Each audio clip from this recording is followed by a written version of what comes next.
साधु की पुत्री हितोपदेश की प्रेरक कहानियां। गंगा नदी के किनारे एक साधु रहते थे। वे न केवल विद्वान थे बल्कि उनके पास जादुई शक्तियां भी थीं।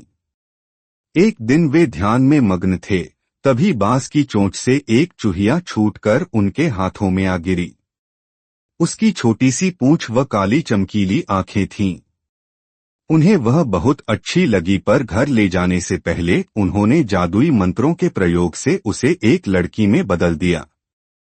वे उस लड़की को घर ले जाकर पत्नी से बोले, तुम हमेशा से संतान चाहती थी न, तो लो, आज से यही हमारी पुत्री है, इसे पूरी देखभाल व स्नेह से पालो।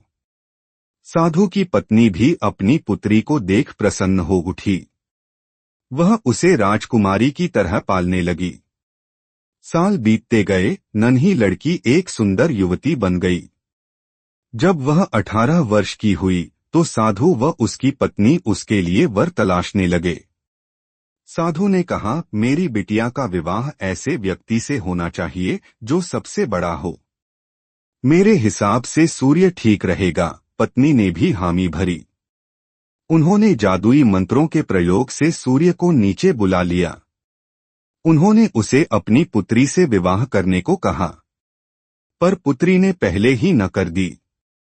वह बोली, पिताजी, यह तो बहुत गर्म है। मैं उससे विवाह करूंगी जो इससे भी बेहतर हो। साधु निराश हो गए। उन्होंने सूर्य से कहा कि वे ही कोई वर सुझाएं। सूर्य ने कहा, बादलों के देवता से बड़ा कौन होगा, उनमें तो मेरी किरणों को भी रोकने की शक्ति है। साधु ने बादलों को नीचे बुलाया व अपनी पुत्री से विवाह करने को कहा, पर इस बार फिर पुत्री ने मना कर दिया। वह बोली, ये तो कितना बदसूरत है, मैं इससे विवाह नहीं कर सकती। साधु ने बादल देवता से कहा कि वही कोई अच्छा वर सुझा दें।